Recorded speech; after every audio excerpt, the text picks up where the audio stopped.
Hello there and welcome to Spa-Francorchamps in Belgium. It's the second round of the FIA World Endurance Championship. Last time at Silverstone, it was a great duel between the two Audi Sport Team Yost cars. And now we've got a very similar situation heading into the final hour here at the magnificent Spa-Francorchamps circuit. Jake Sanson here with Tom Gamer alongside. And we've had some pretty spectacular moments from the Audi boys in the last 5 hours or so, haven't we, Tom?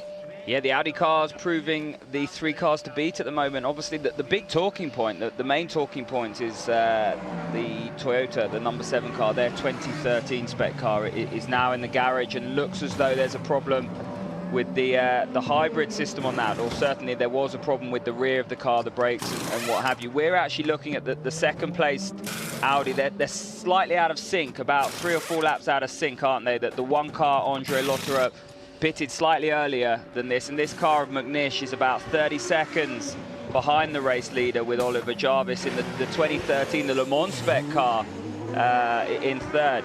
So all to play for. I mean, for me, that the battle is between Lotterer and McNish now.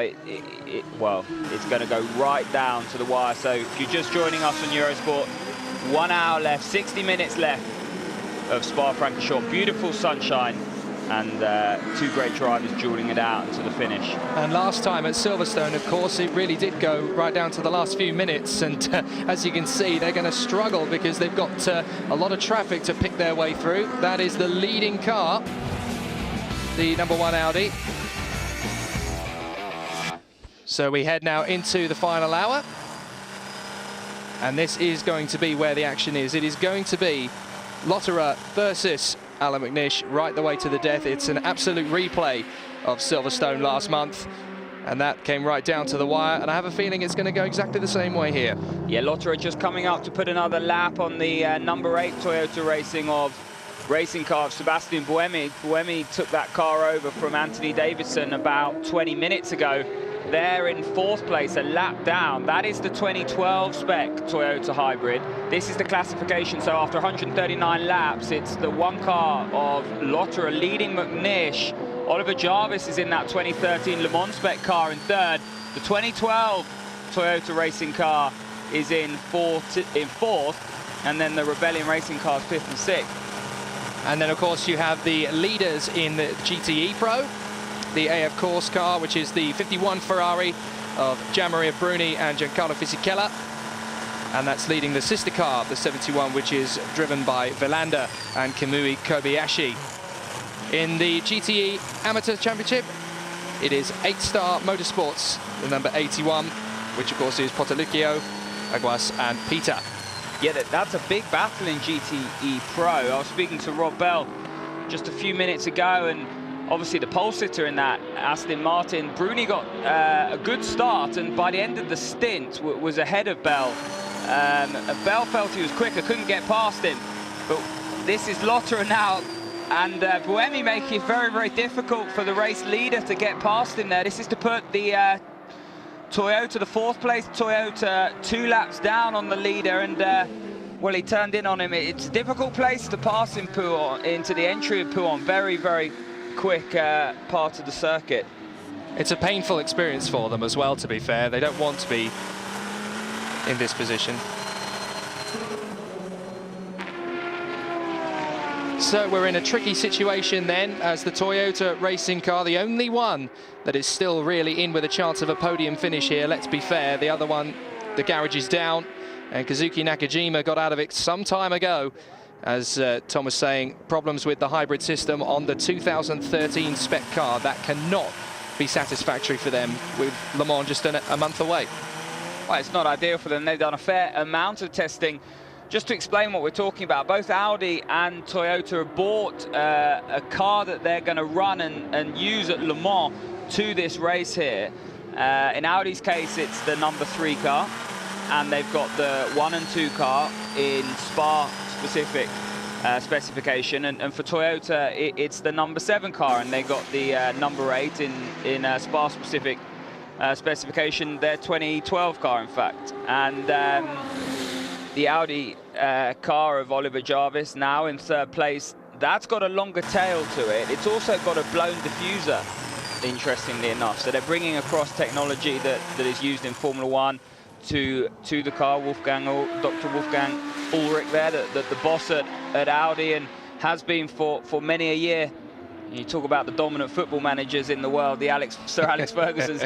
This man is very much a dominant figure in the world of motorsport, and has really led Audi to be one of the most famous marques now in motorsport in terms of their success at Le Mans. It's just relentless, isn't it? Since 2000, when they won their first Le Mans 24 Hours, I was looking at this recently. They won from 2000 to 2012. They have lost Le Mans twice.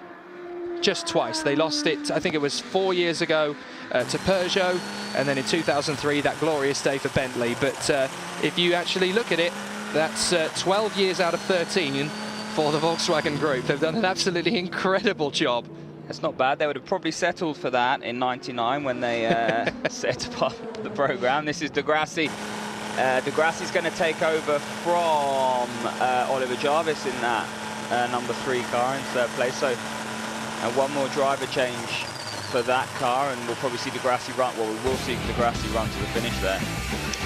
So let's bring you up to speed with what's been going on so far. For those of you who have missed it, of course, we've had perfect sunshine at Spa-Francorchamps. We know that this place has a reputation for throwing up some pretty spectacular showers, no matter what the discipline of motor racing, but the sun has been smiling on the World Endurance Championship here this weekend. From start to finish, it's been pretty plain sailing as far as the weather's concerned. And in the qualifying session, it went very well indeed for the number 1 Audi, Andre Lotterer, getting the pole position from Marc Genet in the number 3. And a pretty tame start it was too, Tom. Well, Lotterer's going to make a real hash of it here as he disappears out of picture, locks up into La Source, runs wide, and you can see there's a real kerfuffle as cars fight for the track. That is the number 2 Audi. Look, Lotterer all the way down to 5th position, fifth position in just one corner alone. And this was Pitsonia having a failure on the rear of the car. That's an absolutely enormous hit into the tyre barriers at Eau Rouge. Luckily, he jumped out of the car, and we can report he is absolutely fine. But, you know, any accident at Eau Rouge is big, and thankfully the Brazilian's okay. Once we got back under speed again, the 2013 configuration Audi was able to pick its way through the Toyotas. It soon got itself up amongst its sister cars, so we got an Audi 1, 2, 3 fairly early on into the race, it has to be said. Yeah, absolutely. Look, there's some spectacular overtaking manoeuvres. There was one slightly earlier than this, where the 2 Audis of Lotterer and I think it was McNish went either side of Bruni's Ferrari, Radeon. Yeah, we had a bit of a moment in the LMP2 category as well, because the 35... getting spun around. It is indeed. LMP2 collides with LMP1 there, and that was a bit of a nasty moment for the Oak Racing car. This is the battle at the front of the GT. This is the GT Pro class. These are the 2 AF Corsa cars that are running ahead of the Aston Martin, the pole winner in this class, the car of Rob Bell and Bruno Senna and Darren Turner, I think I'm right in saying. I think it's actually Makawicki who's in that car this week. You're absolutely right. I knew I'd get one. They always like to juggle their driver lineups, but some good moves through the field, particularly this one. This is a bit of a scary moment for the number 2 car of the Audi. Sandwich. It is indeed. It was a bit of a nice one as well. Very reminiscent of the Schumacher-Hakkinen incident, ironically on this very circuit 13 years ago. Yeah, absolutely. Well, yeah, that's on the exit of Stavelot.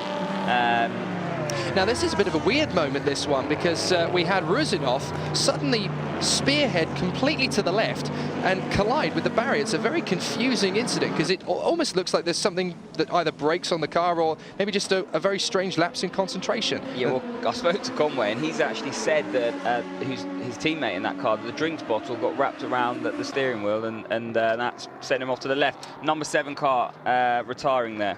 And there's a possibility that the 31 Lotus could well be joining it because it's brought into the pit lane with what looks to be a head gasket issue, judging from that smoke coming out of the back of the car. They had parts driven out from the UK last night. I know Samantha Park drove out there. A convoy from London all the way down to Spa late last night to have something in the drivetrain delivered to that garage, so they could take part in warm-up and the race today. So they'll be very thankful to her. 1, 2, 3 Audis have been leading in all sorts of formations. What's your overview of Spa Wolfgang so far? Ulrich.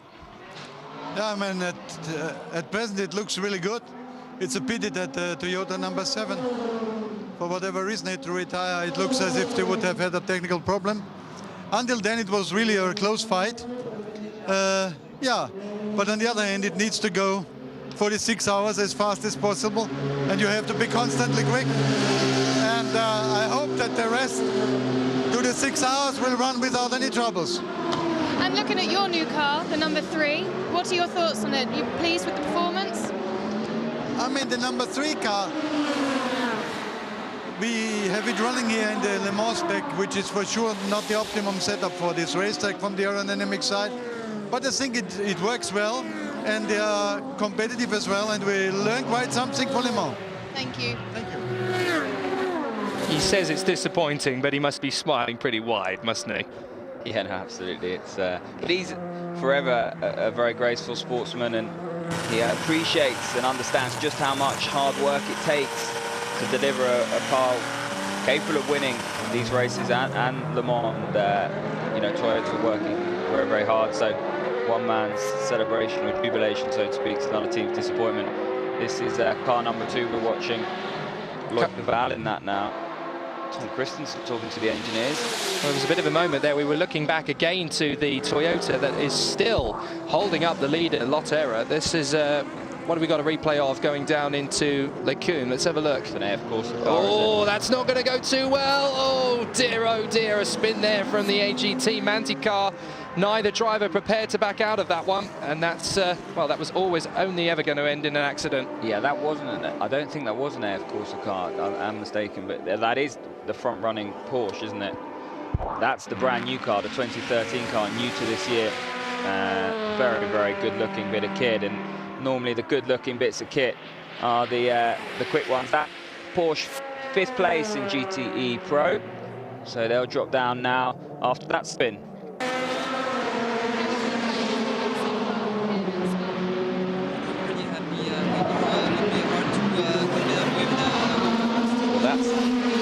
I don't know if you can hear him. We certainly can't in the booth. They've had all sorts of problems in the Lotus T1 TU8. It's been a bit of a tricky one for them, And having to end. Going on to Le Mans, what does this mean for you? What can you take from it? Well, I mean, you know, you have to be realistic. We don't have the financial means of the works team, so for us to be first privateer is very good. We were first privateer in Sebring, we were first privateer in Silverstone. If we can do it here and Le Mans and everywhere, you know, it's already a good achievement for the team. Thank you. I'd like to cordially apologise. It was the Rebellion, not the Lotus T128. They're very difficult to get apart when you're not thinking about it properly. But we've got the other ones still out there on track.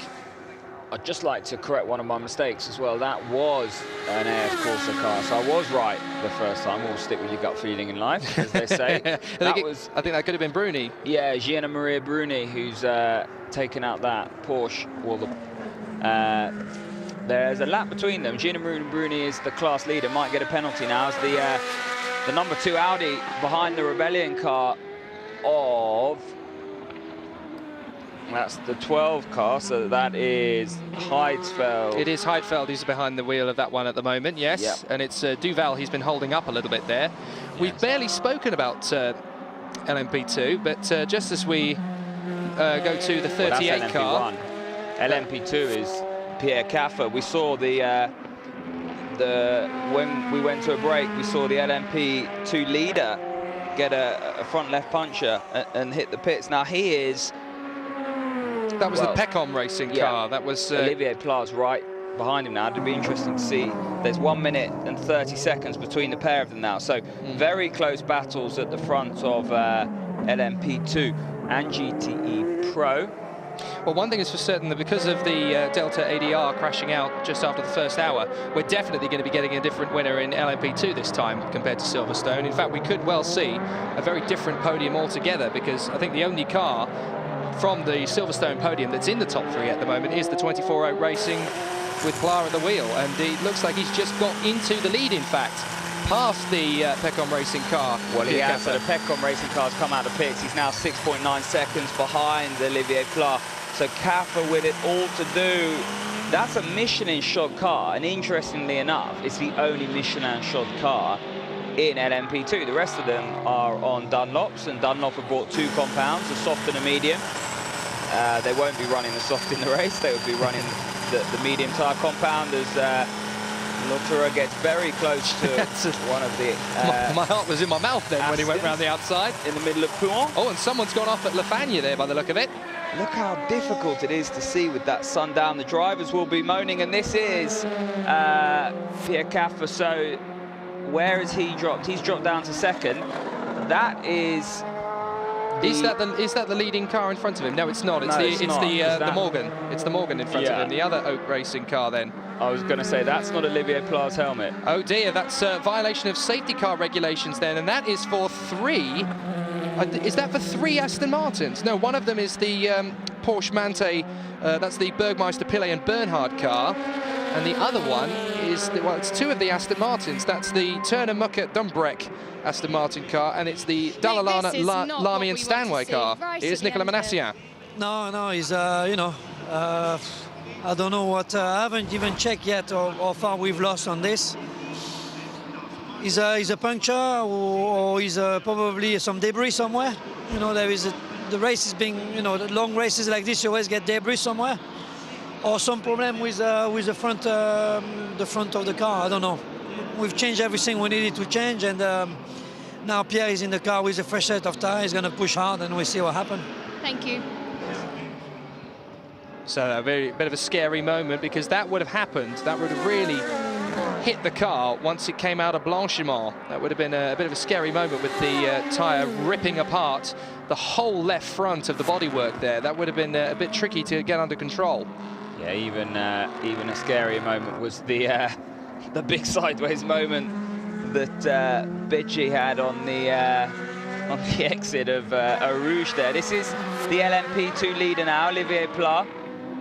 Very, very quick French driver, multiple champion in GT, and has driven many different classes of racing, came from the single-seater line, and a really nice guy as well.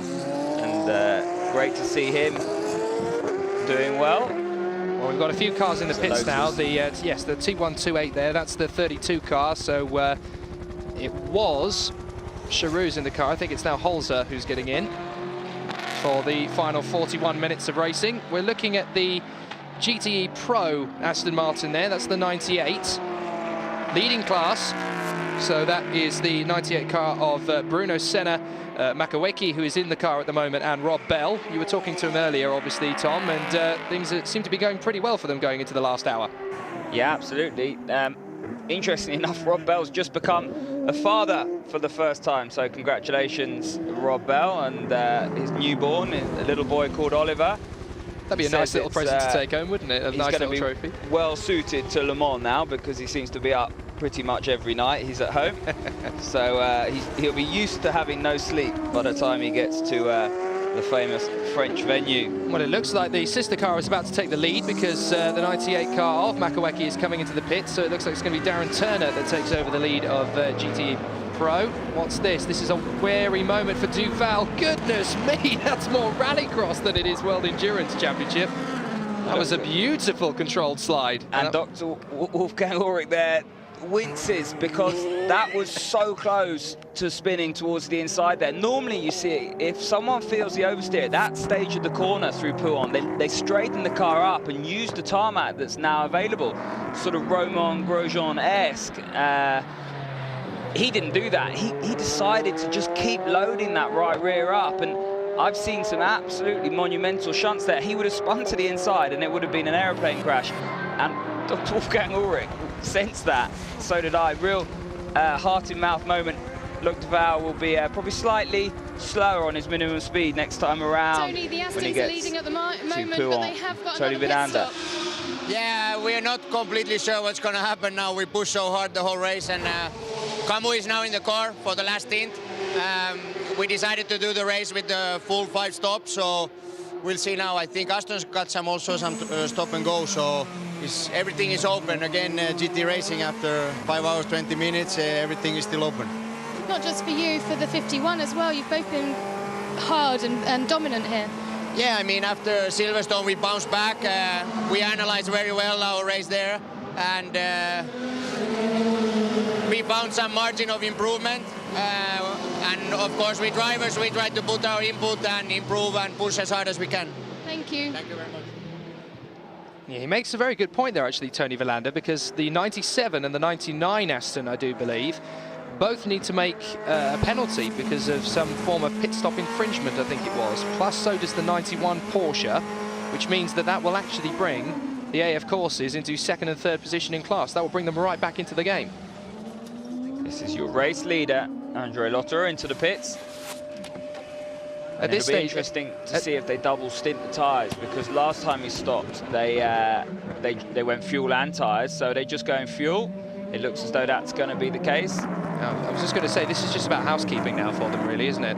Well, no, well, they got this car right on their tail. Now, the Spa spec Audis can double stint the tyres. What we're seeing in Lucas de Grassi's car, Oliver Jarvis's car, because they have the limited downforce and they're in Le Mans spec, in Sector 2, they're losing a lot of downforce, and so the cars are moving around a lot more, using a lot more tyre, and so they can't double stint those tyres. I think it's the same for the 8 car, but the majority, the 7 car was double stinting, and a lot of the GT guys obviously are double stinting as well. Double stinting with the drivers, not just the tyres. I know that the Aston car of Rob Bell has double stinted at every single pit stop. Well, Dr. Ulrich looked pretty happy there, and that's because the number 1 car came out just in front of the number 2, and this is where we're actually going to get a 37-minute race, let alone an endurance contest. Now, we've got the 97 and the 98 in together. I would not be surprised, Tom, if the 97 had chosen that moment to make its penalty. Yeah, that's just a drive-through, isn't it? So, Toyota crew ready for this car here turning into poo on, the number 2 car of Loic Duval. Managing to get away. This is a big moment on the outside. You can't do that. No, you certainly can't. That could have been a monumental accident. He suddenly backs out of it. That could have been a very disappointing end to Toyota's race, just as they're about to have a pit stop as well. So Buemi having to back out of that one very quickly indeed. In fact, the Toyota team are waiting in the pit lane, and he's just driven straight past, so he clearly isn't ready to make that pit stop just yet. I'll tell you what, they would have had their heart in their mouth as Buemi got it right on the outside of Blanchimont. Was not going to get the move done. Some super slow-mos here. That's Loic Duval getting in the number 2 Audi. Well, you should see through some of these slow-mos. I've been watching it over the course of the race, and it's incredible when you watch them flex at the end of a pit stop. There was a shot earlier of the 32 Lotus being dropped off the jacks, and the flimsiness with which all of the parts and components in the headlights and under the suspension and everything were just wobbling around. It didn't seem so much like a professional race machine. It looked more like a bowl of jelly. It was crazy. Yeah, they carry huge amounts of load in certain directional forces, the carbon fibre elements on the car, and in other directions of force that they're incredibly fragile. And so, this is Loic Duval, and he got the gap to 42 seconds behind Andrei Lotterer, but obviously now, to 7 seconds, sorry. Now he's got to stop. They're both done 8 stops after this, and it'll be back out to about a minute.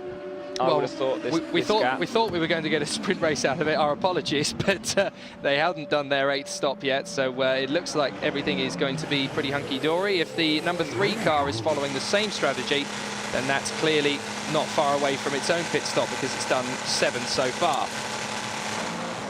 Yeah, they stopped not so long ago, de Grassi getting in the car, but yeah, they have another one to go. They're a lap down on the 2 sister Audis out at the front. Well, you just saw the leading car in the GT AM class, which was 8-Star Motorsport. So they were 3rd last time out at Silverstone, and they're leading the way here at Spa-Francorchamps. Here they are, doing a good job. I believe at the moment it's Potolicchio who's in the car.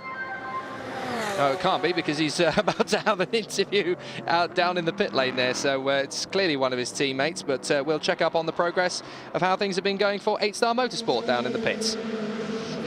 superb Spa for you in the AM category. Got to be happy. It's been a great Spa for you. Yes, it's great. I mean, at Silverstone we had a third place. We didn't have a competitive car. We improved our chassis a little bit, but I think Aston Martin and Chevy are holding back, thinking about Le Mans. But we'll take the win, and we just have, you know, I did two good stints. Rui did his job also, so we've been really consistent in the car. We just have to hold for another 36 minutes, and we'll take our first win for our American team at 8-Star Motorsports. Thank you. So very good job from them, considering they were third last time out, and they've been fighting against the might of teams such as Aston Martin Racing and Labra Competition, teams that have been going about this for so many years. I mean, also they've got the AF Corsa Ferraris in that mix as well, so for them to come through on a circuit like Spa and come through with a win, they must be absolutely delighted. Yeah, it's a very strong performance, and Spa is a great preparation for Le Mans. Number 8 car with a bit of damage around the door there, so is that struggling to stay closed? You can see there on the right-hand side whether or not they've got a bit of a loose-fitting door, or it's the windscreen by the looks of things. They can take some lessons away from this, but they will not be happy. Audi's 1, 2 and 3. We'll be back in just a short moment. Welcome back to Spa-Francorchamps. Half an hour left on the clock, and it's looking plain sailing at the moment for the Audi Sport Team Yost cars. First, second and third at the moment, with the Toyota Challenge decimated to just a 50% running. Only one car still left in the running, and it is the number 8, which is currently being piloted. I'm not entirely sure who's in the car at the moment. Tom, can you help us out? Buemi's still in Buemi's still there. The Toyota. I'm just looking at the scoring, the timing charts, I should say. And for me, the real battle now is GTE Pro. Although we're watching the race leader for overall LMP1, there's a great battle between AF Corsa, Gianna Maria Bruni in the car now, and the Aston Martins. I'm not very good at pronouncing I think that. it's Makawiki, perhaps. Makawiki, there you go. I knew Jake would be able to shed some light on it. I think it's the half French in me, but that is an Aston Martin, I do believe, going very wide. Yes, indeed, getting out of the way of the number 3. I think that might actually be the 98, is that's just run wide. Couldn't quite see which one it was, but that is the Aston that is doing battle for the lead in LMGTE Pro. If it is the 98, he's obviously, or is it, no, that's the 95, that's the GT AM car, that's the one being piloted by Nygaard, Poulsen and Simonsen. Yeah, we're watching... they won last time, of course, at Silverstone. This is the Le Mans spec car from Audi. This is the car that you expect to see. If you can't spot any differences, it's the back of the car slightly longer, and other areas of the car that are different, blown diffuser, that kind of thing. So it's doing really well here. I said on my Twitter, if you've got any questions, tweet in, thinking I'll get quite a few technical questions. The only one I've got is from Oliver Jarvis's girlfriend, who's actually asking me how he's doing. Well, Chelsea, they're in third place now. Lucas de Grassi in the car and looking very good for a podium. And it looks like the number 2 Audi is coming up to make things even more bitter for the Toyota team to come up to lap them for the second time. We haven't spoken much about the Rebellions. They're being very consistent in 5th and 6th position. They're actually doing very well, looking like a 1-2 in the Privateers Championship, of course, for the LMP1s. They've been very consistent. Last time out, of course, they did a very good job as well at Silverstone. They do an incredibly good job. They're very, very quick. They're very, very professional. And they're up against the might of 2 huge manufacturers. And also the diesel technology that they don't have, you know, both petrol cars, and so it must be so difficult for them, but nevertheless they do an absolutely incredible job, and they're way ahead of the rest of the field in terms of their competitors. The Straka Racing car now 3-4 laps behind. Danny Watts in that. That's a really impressive team. They've just bought into a World Series by Renault team. Bought P1, father out team, of P1 Motorsport recently, haven't they? And they really growing in the world of motorsport, and you know, they do a very good job. Very competitive class, LMP1, as I said, because of the manufacturers and the diesel technology that you have at the front. It's very, very difficult to get on a level playing field. We talk about the P1s just as we watch the leader making his way through traffic. It's For those people who have probably not seen Le Mans for a few years and figured out, well, hang on a minute, Audi is still there. He's having a bit of a job trying to get past the GTE AM leader. That was a bit of a nasty moment, perhaps. The 8-star Motorsports car very nearly tripping them up. But for the Audi, they've been as strong as they have been for 13 years. And you look at something like Formula One, and different teams go through transitional stages. Ferrari have been strong, then Renault have been strong, the McLaren have been strong. But Audi have always been at the forefront for the last 13 years. I mean, what is their magical ingredient? Or how is it that none of the other teams that have tried to take overall titles off them have been as successful? Well, their work rate, personnel, expertise. It doesn't matter what you do. It is. Look, this is a crazy little moment, and there was actually a bit of contact. It's like, come on, get a move on. I'm the race leader. You may be leading your class, but I'm 10 times faster than you. Get out of the way. There was a bit of impatience there. Yeah, Rivage, you almost tend to be the corner. It's very bumpy under braking there, and you tend to miss the entry and then come back. And at that moment, Lochter had just tried to stick it up the inside, but couldn't make it stick, but got it done through the left-hander before Pouon. But yeah, going back to what I was saying, expertise, work rate, personnel, whatever you do in any sport, it's incredibly difficult to win, and it's incredibly difficult to maintain that winning streak. You know, be it football, rugby, cricket, motorsport, individual sports. To be dominant, you have to be absolutely spot on. You have to ask questions of yourself. You have to improve. That's the main thing. Every year you have to find something else, because people copy your ideas, people catch you up. So if you're not innovative and inventive, then if you stay still, you're in big trouble. And you know, that's what Audi don't do. And they keep bringing new ideas. Here they are with the 2013 car, with the blown diffuser, for example, this weekend. And you know, they look a really strong bet now for Le Mans, bar any disasters. And over 24 hours, that's more than possible. So you can't predict a 24-hour race. But if I was Toyota, you know, Audi are definitely on the front foot at this stage. And then, of course, we've got the prospect going into 2014 of Porsche coming back in to make a strong attack. Now, that could be an interesting dynamic. We've got the P2 49 coming in. That is the leader, the Pecon racing car, and we're watching one of the Porsches fly off the road, by the look of it, going off at Le Fagne. Oh, that's a bit of a nasty moment. That's the 88 car, I believe, running wide, the Proton Competition Porsche. Well, this is Pecon Racing. They were leading, had the puncher, got back to the lead, but I think they're out of sync. I think they've made one or two more stops than the other cars. Next up is the Jota car, which I think Lucas Le. I'm fairly sure that's now taken the lead if the pit stops have sorted themselves out. Yes, indeed, there they are. So there they are. Now, this is impressive. A Zytec car, a Nissan engine, and a British team, relatively inexperienced in the LMP class, and doing an absolutely fabulous job, because there's some incredibly strong cars in their class. Out of the pits comes the 2013 configuration of Audi. So with 25 minutes to go, they're done for the day as far as pit stops are concerned. And they can now run through to the finish in third position. But yeah, no, as you were saying about the Jota team, everything I've seen about these guys has impressed me. You look at the drivers, they've got Dolan, they've got Oliver Turvey, who of course is part of the McLaren team. They have a very, very clever way of going about things, don't they, Jota? They've just got a very intelligent way of racing.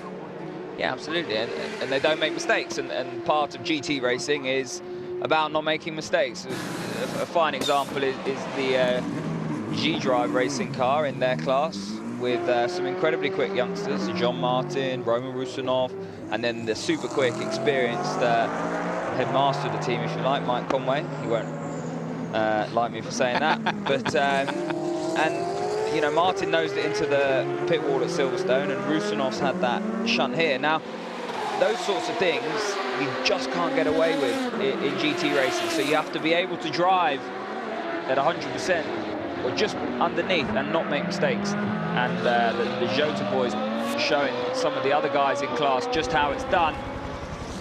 Well, the Toyota there trying to pick its way through the traffic. This is damage limitation now for the Toyota Motorsports team. You've got to feel for them, because they're coming in with a similar budget to Audi, doing just as efficient a job with just as professional a set of drivers. I mean, look at the drivers they've got in the team at Toyota. They've got Alexander Wurz, they've got Kazuki Nakajima, Stefan Sarazan, Sebastian Buemi, Anthony Davidson, Nicolas Lapierre. You know, these are superstar drivers, and they just for whatever reason, just haven't cracked the formula yet to break this Audi winning streak. Well, they've been very close, and they've had incredible pace over the last couple of years, but they proved to be a little bit fragile in terms of reliability. The pace has never not been there, apart from this year. I think it was evident at Silverstone that in 2013, Audi have made a big step forward, and Wirtz and Davidson today and last night have alluded to the fact that they think the majority of that development is in the engine department. They are very, very confident and very vocal publicly that Audi are ahead in that area, and that the car's just as good, but they're hemorrhaging time where the drivers can't actually make a difference. You know, your right foot's planted to the floor and you can only take it as quickly as it'll go. And it'll be interesting to see some of the comments and interviews that happen and from the debrief after this weekend, and see if some of that information is shared with the public and the media. I probably don't think it will be, because they're preparing now for Le Mans, and that they will turn their attentions to that and try and remain positive. Of course, Le Mans is one of those races you can't really count out the dominance of a team. It's usually one of those races that tends to strike a big team. I recall back to '98, Mercedes were winning everything in the FIA GT series. They couldn't lose a race. They get to Le Mans, bang, every car out of it, and it handed victory to Porsche on a plate. So there is no telling what can happen at Le Mans. It is that big enigma. Well, this is where Audi have played it so well over the last few years. They'll give away this championship, not intentionally, but their main focus is Le Mans. They know that's the blue ribbon event. That's the one that they want to win. That is where the publicity is, and it's not that it doesn't matter what you do around that. If you win Le Mans, all else is forgotten, really. That is the big one, and Audi have done that very, very well. Obviously, they won the...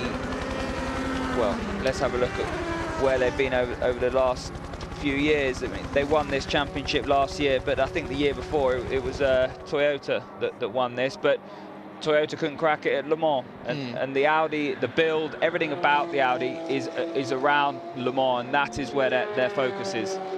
And they've done a good job. So, plenty more still to come. 20 minutes left.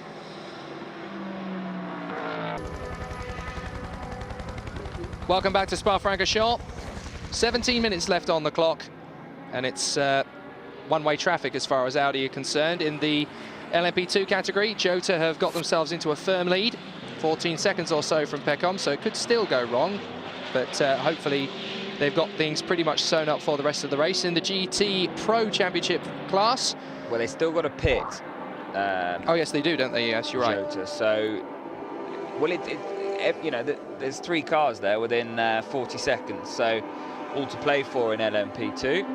Yeah, in the GT Pro class, we have Bruni pulling away now from the WEC Aston Martin. While you've been away, we saw the rather disappointing sight of the Lotus T128 of the 31 car, James Rossiter, behind the wheel of that one, pulling out of the bus stop onto the main straight and finding nothing. No power, no gears, nothing, just coasting to a standstill. And for whatever reason, it suddenly came back again. So, Tom, what would be the problem with that? He probably pressed Control Alt Delete. He's probably shut it off and restarted everything, and it's got going. Normally with these things, it's a selector issue, as that's on the exit of Pouon. Oh dear, that's the Proton competition. It's already had a couple of moments throughout the course of the race. Well, a replay. That's the G-Drive. Oh dear, he's lost it completely coming out of the exit of Pouon. Well, he's tried the Romain Grosjean line that I alluded to earlier. Not doing as good a job.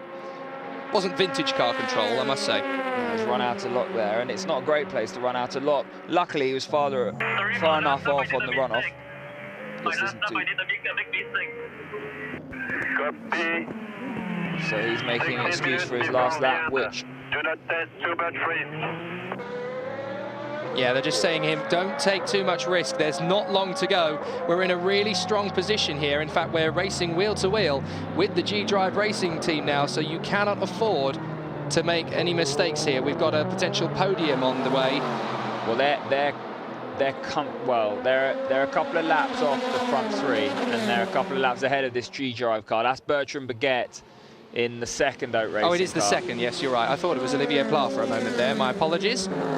No, it's Bertrand Baguette, and good driver. I forgot the name. Kind of won the World Series by Renault Championship. I'm pretty sure he did. And then someone correct me if I'm wrong. And then he went to America, and it didn't really work out for him in Champ Car, but he's back now and doing a good job. So out in front, 3 Audis, taking it nice and easily. Now the Proton competition is back into the pit lane for a fresh pair of boots. It's Roda who's in the car at the moment, so it's him that we do the look of shame on. Well, that's what happens as we see the Audi pick up the rear wheel. This is into the last corner. It's heavily cambered, so it kind of helps it do that, but it's the sort of thing that you would only ever see in a saloon car or on a go-kart track, but the Audi's doing it. Track helps. And back to our super slow-mos. Take a moment to enjoy the action here at Spa. It's a beautiful day. Very rarely do we say the sun shining throughout, and it has been, and these guys putting on a real show in every single class of the car. You just saw a fantastic shot in car of the Ferrari of, I believe it was Bruni, getting some massive opposite lock as he came onto the main straight and having to completely correct it, you know, masses of steer back, counter steer, sorry, over to the right. And it just shows you that, you know, during the course of a 6-hour race, they're not taking it lightly. It may be an endurance race, but these boys do push, don't they? Yes, it's effectively a sprint. There's a lot of time management that goes into it, but we don't see the degradation that we see in, say, Formula 1, and the drop-off in performance isn't as large, and it's really whether or not you can get a double stint. If you can double stint your tyres, you're going to save a huge amount of time in the pits, as long as you don't hemorrhage that time in performance on your second stint. Excuse me. On board with race leader Andre Lotterer up to Pouin. Lots of cars in front of him. He's going to catch them right in the middle of the corner, and he's gone around the outside. That's a big risk. That's a bit of a brave move. He clearly wants to demonstrate just how superior this car is in comparison to the GT classes. I wouldn't have done it myself. I would have sacrificed that 4 or 5 seconds and waited until the exit of the corner, but well then, I'm not Andre Lotterer. Yeah, that's why we're sat here and he's sat there. You're absolutely right, Tom. Oh dear, I'll hang my head in shame forever. Andre Lotterer coming out of the Stavelot corner then with 12 minutes on the clock, charging after the traffic in front of him. That's the 98 Aston Martin, which is currently battling for the honours in GTE Pro, but he's currently losing that battle at the moment. Let's take a look at the gap. He's pulling out No, he was pulling out over the AF course, but now, as you can see, Kamui Kobayashi is closing in. Is that the 8-star Motorsport Ferrari in trouble? Or is it just moving aside? I really hope it's not in trouble, because that would be a sensational victory if they could get the GTE AM class. Yeah, he was just moving over. We'll talk a little bit about the GTE AM class, but yeah, if 8-star Motorsports can hold on to this, they've beaten the might of Proton, AF Course, Labra Competition, Aston Martin Racing's Works team. You are right, Tom. Into the pits comes the Jota. Spot on. Yeah, absolutely. They have to stop again. Now, this will be interesting to see where they filter out, because the Pecon racing car will come past now. That's that car. That's into Eau Rouge, so that takes the class lead. What about the Sister Oak now? Yeah, Olivier Pla, where's he? This is where we need one of the track maps with the car locators flashing up on it. We don't have that, so... Well, let's see where Pla comes out. He's not across the line yet. We just moved over to the leader in class a little bit too swiftly. I want to go back now and see the Jota exiting the pit lane to see whereabouts it comes out on track. Is it second or is it third? Because come the end of the championship, as far as they're concerned, it could be quite a big deal to them. So this is the only Michelin shock car in class, which frustrate Dunlop, but not saying it's all tyre. This is Olivier Pla. So where is he? He's second. Now at Lecum. So this is going to be really, really close, because somewhere around here now will be the Jota car. Yeah, if we can just have a long pan shot, if that's possible. We want to be able to see where the Jota is, and that will really be the on-track battle between these three cars. It's the only championship other than GTE Pro that's this close. Don't go away, still all to play for. There is the Jota with Lucas Lohr at the wheel. So now this is a sprint race, because there is Lucas Le, and into the Fagnes chicane is Olivier Pla. So there is probably about, let's go 6-7 seconds in that. I'd say that, yeah. And then, of course, you've got the leader of the class, Peckham Racing, about 25 seconds further up the road as well. With the one extra stop for their, they would have stopped 7 times. They've actually stopped 8 because of their puncher. And incredibly, they're still out in front. That's an amazing advert for the Michelin tyre, isn't it? Yeah, absolutely. And the team and the guys there. All 3 of the cars we're talking about are Nissan engine cars. So the Nissan power plant delivering a good amount of horsepower. Talking about a good amount of horsepower, Lucas de Grassi in the Le Mans spec, long-tailed Audi, and this is really, you know, a demo run for them in terms of what they're going to be providing us with at Le Mans next month, and it's a pretty special piece of kit, isn't it? Yeah, just this must be a monster out of the corners, because obviously with the e-tron hybrid technology, they save all of that energy under braking, put the power down, and it delivers the power to the front wheels. They effectively have all-wheel drive for a period, and with the blown diffuser they'll get on the throttle earlier in the corner as well to get the rear to sit down. So, and all the torque of the diesel engine, it just must be like being in a rocket ship out of some of the medium to slow speed corners. Well, we say that there's a battle going on in P2, but if you look back to GTE Pro, Makawiki in the Aston Martin has been losing second by second the advantage that the AF Corse Ferrari is holding behind it. In fact, it was down to about 4 seconds or so the last time I saw them. I think it might even be a little bit less than that now. And with 7 minutes or so to go, that could be the real talking point as well. We've got a battle for second place in class for LMP2, but we've also got a battle for second place in class with GTE Pro, and that's going to be very interesting to see. 10 seconds. Yeah, it is. Well, it's 10 seconds off the lead, but it's 5 seconds further back for third position. So Kamui Kobayashi is the man on the move at the moment, because Bruni in his Ferrari is clearing off into the distance at the rate of about a second or so a lap, and that's how much the other car, the AF Corse Ferrari, is closing in on the Aston Martin. Proof again that the Ferrari actually has the upper hand here. Yeah, let's see if they turn it up as well.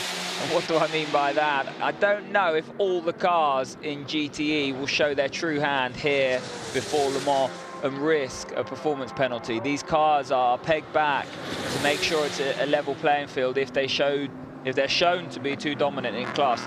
So let's see if AF Corse have got another gear in that Ferrari of Kobayashi. Bruni looking very strong now for the race win, and so are Peckham Racing. So that is the race there is, it's now 4 or 5 seconds between Oak and Jota for the second place. In both classes actually as well. Well, how things are cooking up in the GTE AM class? Well, Aston Martin Racing and Labra Competition are running second and third, a long way behind 8-Star Motorsport. So not only is it a victory potentially coming up for them, it's by a big margin against a big team. That is great news as far as they're concerned.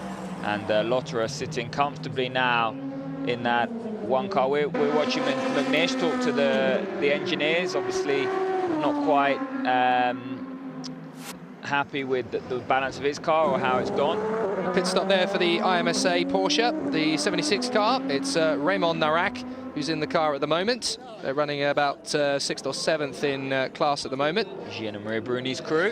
They look pretty happy with themselves, don't they? Just talking about Audi, Lotterer and that #1 car, they've been dominant all day, because they had the problem under the safety car where they got the puncher and they couldn't come in under the rules because the pit lane was closed, and so they lost a lot of time, and that was a real opportunity for the #2 car to sort of get its head down and go away from the 1 car. But the 1 car's come back, and you know, it's winning by almost a minute now, and that must worry McNish and Duval, and it's Christensen in that car as well. Of course it is. You've got to remember that Tom Christensen, 7 times a Le Mans winner. That's going to be a slight concern for him going into Le Mans. He'll want to put an 8th one on his trophy cabinet. But the form is at the moment with Trulia and Lotterer, they've back-to-back wins, haven't they, in the last 2011, 2012? They have. I think they've won it 3 times on the trot, perhaps even. But, well, in terms of the championship, I mean, we've got to remember that this is not only a warm-up for Le Mans, but this is also the second round of very intense championship now that we've got the World Endurance Championship reformed in its current guise. Last time out, it was the number 2 Audi that took the victory in front of the number 1 Audi. Now the roles are reversed, so when we go to Le Mans, the points will be level. They'll be absolutely neck and neck. Yeah, McNish did a great job, didn't he, at Silverstone, and it was hoverish in trying to get back into the lead, and he just swept through with a couple of laps to go, wasn't it? I tell you what, there's certainly no team orders at Team Jost. Absolutely. They race. Well, when you've got Toyotas breaking down in front of you and you're outclassing Rebellion and Straka, I suppose the only race you can have is on track with each other. GT Pro leader there, and this is the LMP2 leader. Pierre Capper still in that car. He's been in that car a long time. He's double stinted, I think, at the end. And the Audi boys with their flags. That's Benoit Choulier there in the centre of your screen. I suppose the advantage, is there much of an advantage in double stinting? Because there are teams that will literally go for, let's just change it, let's just keep it nice and organised. You get out, you get in. But what is the advantage of double stinting in endurance racing? You save time, and also if one driver is quicker than the other, it's a benefit for the team and the overall position. And also in inclement weather and track position, track condition, it's important as well because it adds continuity. So if there's damp bits of the circuit, it's difficult for a driver to get a rhythm if he hasn't been in the car for a while. So if you've got a guy in the car, keep him in there, and he knows where he's going. So this is a man that knows where he's going. Indeed. And 3 minutes on the clock, which means I make that 2 laps.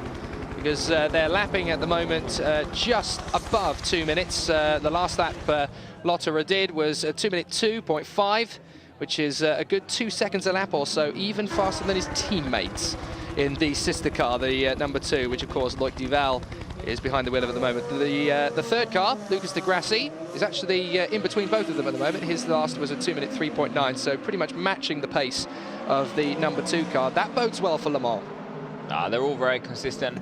I'm very impressed with everybody in that 3 car. Oh, we've got the 51 Ferrari into the pit lane with 2 minutes to go. So, well, have they struck trouble right near the end? Because that's going to hand victory potentially on a plate to the Aston Martin racing team. What's the race director got to say? Gentlemen, we are approaching the last lap procedures. We are approaching the last lap.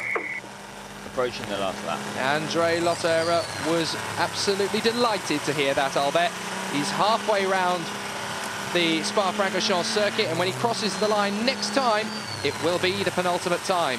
What Ferrari was that? Definitely Jean-Marie Bruni? I could have sworn that was the 51 of Jean-Marie Bruni, which if it was, that means that the lead in GTE Pro is now taken over by the Aston Martin Racing Vantage V8 of Makowiecki, but Kamui Kobayashi has been closing him in all the time, and that is going to be a very interesting dynamic come the end of this race. Great to see a replay. We've still got 1 minute and 25 seconds left on the clock, so you're right, Jake, another lap after this one, so we don't necessarily need to be seeing the race leader, but whatever Ferrari is in the pit lane, we will have a look at the timing screens. I can't see it being updated at the moment, so Andre Lotterer across the line. This will be the final lap. There it is, confirmation. So the number 1 Just Audi.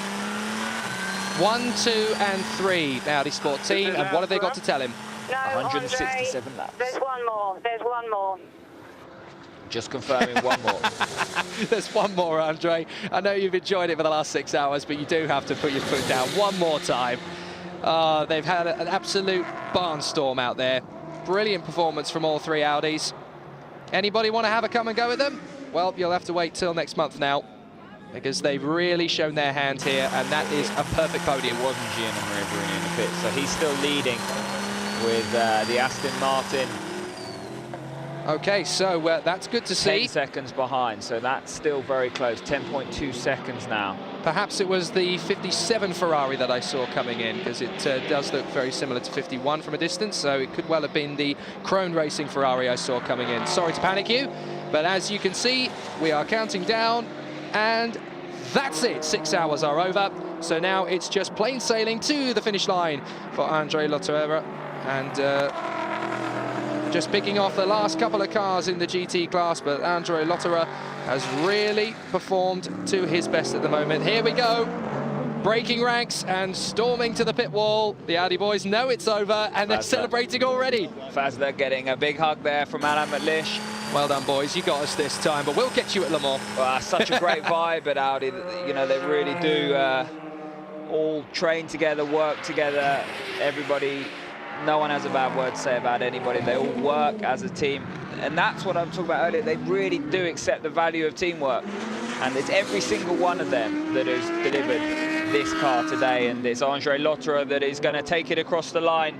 Out of the final turn then, victorious, dominant, and obliterating the entire field. Audi first, second, and third at the Spa-Francorchamps 6 hours. What a performance.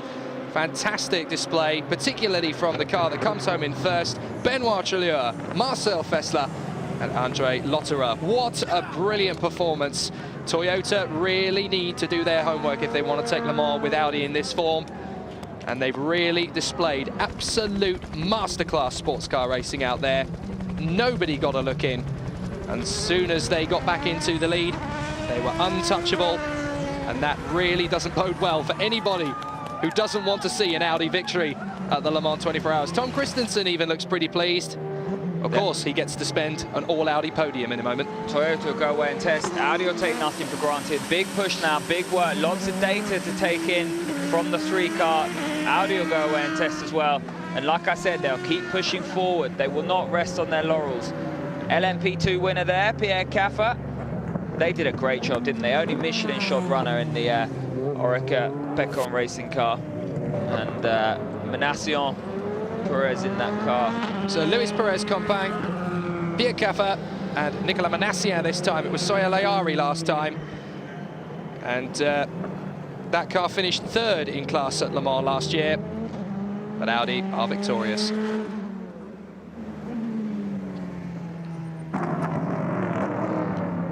So let's take a look and see a brilliant performance then from the AF Corse Ferrari. Everybody expected Aston Martin to do well here at Spa-Francorchamps, but Ferrari have come and shown them a clean pair of heels. It's victory for Gian-Maria Bruni and Giancarlo Fisichella. 2 names of Formula One not too long ago.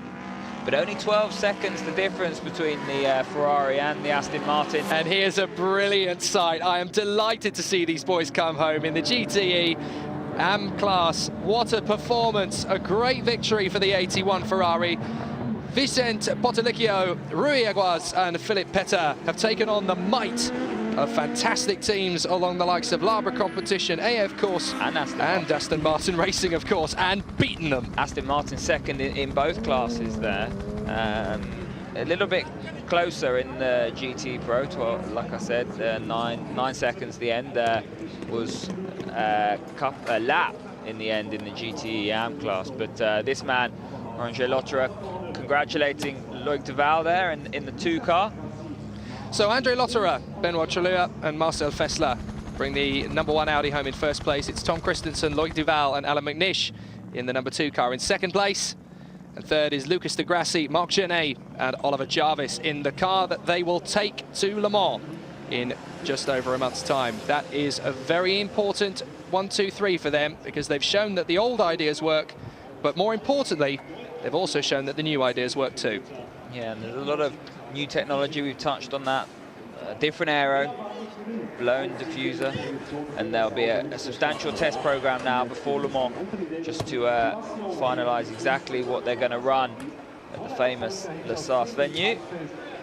And there's de Grassi getting out of the car we're talking about. Unfortunately, not getting onto the podium is really a bitter pill to swallow for the Toyota Motorsports boys when we're this close to Le Mans, isn't it? Because they've done a very good job, but one car not coming home at all, and the other so far behind. Let's hear what the winner has to say. It's Andre Lotterer, who finished the last hour Andre, just after a look at dominant that. win. Audi 1, 2, 3, and you're on the top spot. Fantastic, isn't it? Yeah, what a race. Didn't start so well for me, bad start, but recovered pretty well. The car ran fantastic. We did a good setup, so all 3 drivers could push. Then we had this puncture, it set us back quite a lot. And from then on, he was pushing even harder and even harder. So Ben and Marcel were great as well, and it's a great reward for our mechanics. They worked so much, so many hours, and it's great to be back on top here, especially here. It's been my home track, so I grew up here, so it's fantastic. Really happy. Thank you. Yeah, Andre, just talking about the dominance there, after having that setback, the puncher, they just did such a good job. I mean, the 2 car just didn't have an answer. They were so quick, all 3 of them, Lotterer, Trulier and Fazler.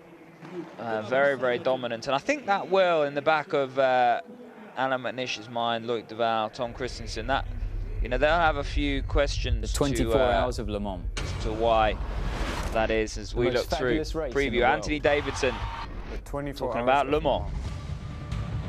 Fast. The ultimate goal. No fear. Winning or losing. It's a battle trade at the end, goes back through, fantastic! Day and night. Fiat 2 Teamers Le Mans. At the Dunlop area, we have yellow flag. Porsche corners, Mazan Blanc, cutting. One section. The 24 hours of Le Mans. To know who will win, come and see us.